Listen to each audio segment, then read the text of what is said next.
नमस्कार मित्रों, मैं अरविंद सिंह चंदेल, संस्थापक तथास्तु परिवार, आप सबका इस नए वीडियो में आज फिर से स्वागत करता हूं। आप सब लोगों के घर परिवार में शुभ व मंगल बना रहे, इसकी कामना करता हूं। ओम श्री गुरुदेवाय नमः। तो मित्रों, आज हमारे तथास्तु परिवार के इस नए वीडियो में आज हम बात करेंगे, जैसा कि जो दर्शक नए जुड़े हैं और वो इस वीडियो को देख रहे हैं, तो उनके लिए मैं बता दूं कि हम कुंडली और कुंडली के बारे में और उसके विभिन्न भावों के बारे में हम समय समय पर हम चर्चा करते रहते हैं। तो आज का जो हमारा विषय होगा वो होगा कुंडली का अष्टम भाव। बहुत सारे लोग हैं वो बोलते हैं कि ये जो अष्टम भाव है ये जो मृत्यु का घर है, और इसका जो अष्टम भाव का जो स्वामी होता है वो मारक होता है, इसलिए इस अष्टम भाव को हम मारक भाव भी बोल सकते हैं। लेकिन ये बहुत सारी चीज़ें तो बहुत कॉमन है अष्टम भाव के और उसके स्वामी के बारे में। यूट्यूब है और टेलीग्राम वगैरह में सब जगह आप उसको देखने और सुनने को आपको मिल जाती हैं। लेकिन मेरे पास में कुछ ऐसे कुछ बिंदु हैं अष्टम भाव को लेकर के जो मेरे अनुभव में आए हैं। तो मैं उन सारे इस अष्टम भाव की जो विशेषताएं हैं उसके बारे में आप लोगों से जो चर्चाएं हैं वो करना चाहता हूं। तो ये जो अष्टम भाव है, तो अष्टम भाव जो है ये देखिए, ये जो कुंडली है ये पूरी पूरी आप देख रहे हैं, ये हमारे किसी भी कुंडली का ये लग्न भाव है। इसको प्रथम भाव हो गया। यहाँ से अगर हम गिनती शुरू करेंगे तो पहला, दूसरा, तीसरा, चौथा, पांचवा, छठा, सातवां और ये हमारा आठवां भाव हो गया। तो ये जो आठवां भाव है, इसको दूसरा अगर हम नाम जानना चाहें तो मैं आपको बता दूं कि इसको ये है रंध्र भाव भी बोलते हैं।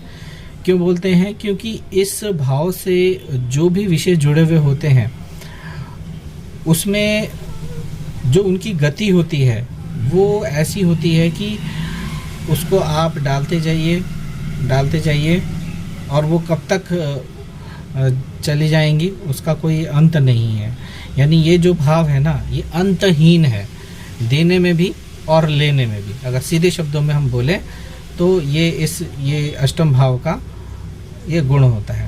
तो पहले हम बिंदुओं के माध्यम से, और कुछ बिंदु हैं जो मैंने लिख रखे थे आप लोगों को बताने के लिए, हम पहले उस पर हम चर्चा कर लेते हैं।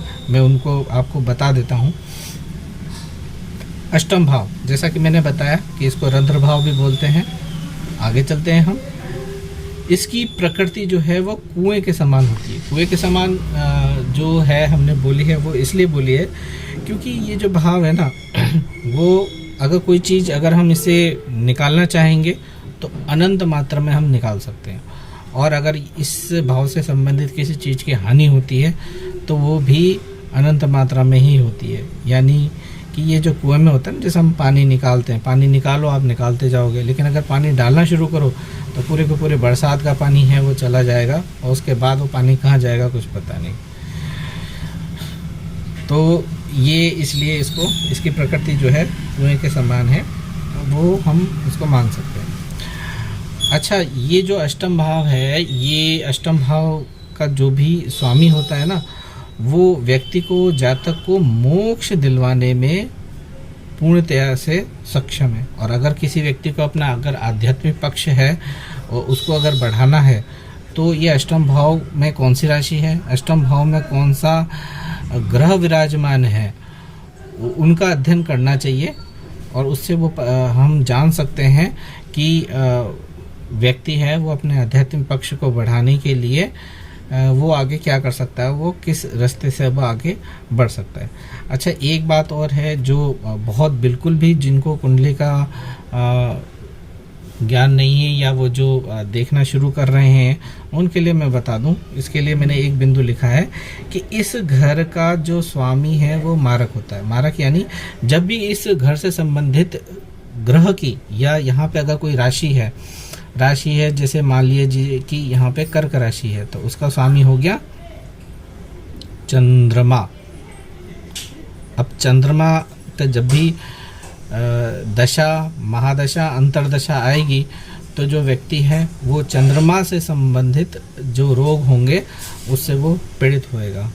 मानसिक शांति भंग हो जाएगी, रातों की नींद है वो गायब हो जाएगी। तो अलग अलग ग्रह हैं वो जो भी अपना प्रभाव दिखाते हैं, और अगर इस अष्टम भाव से संबंधित है तो उस प्रकार से अपना प्रभाव जातक के ऊपर रखेंगे। एक चीज़ और है कि अगर एक विशेषता मैंने देखी है वो ये कि अष्टम भाव का जो भी स्वामी है, यानी अगर हम इसी उदाहरण कुंडली की अगर हम बात करें कि यहाँ कर्क राशि है और इसका स्वामी चंद्रमा है, या यहाँ अगर कोई शनि विराजमान हो या चंद्रमा विराजमान हो, इन दोनों में से कोई एक ग्रह, अभी हम बात करते हैं कि अगर चंद्रमा ही अगर विराजमान है तो क्या होगा। ये जो जातक है जब जब शिव जी की आराधना करेगा, क्योंकि चंद्रमा के उपाय के लिए हम क्या बताते हैं, चंद्रमा के उपाय के लिए हम बताते हैं कि आप शिव जी हैं, महादेव है, उनकी शरण में आप जाएं। चंद्रमा से संबंधित उपाय भी कर सकते हैं। तो अगर हम ये व्यक्ति जब महादेव की शरण में जाएगा, उनसे संबंधित जो भी पूजा पाठ जप तप हवन करेगा, उसका आध्यात्मिक पक्ष है वो बढ़ जाएगा। तो वीडियो बहुत काफ़ी लंबा हो गया है। अगर आप इस अष्टम भाव के बारे में और भी कुछ जानना चाहते हैं और अगर आपका कोई प्रश्न है तो आपसे निवेदन है कि आप मुझे व्हाट्सएप कर सकते हैं, कमेंट कर सकते हैं, और समय मिलते ही मैं उसका प्रत्युत्तर ज़रूर दूंगा। इतने समय तक और आप लोगों का जो प्रेम बना हुआ है हमारे YouTube चैनल से, और उन सब के लिए आप लोगों का बहुत बहुत धन्यवाद।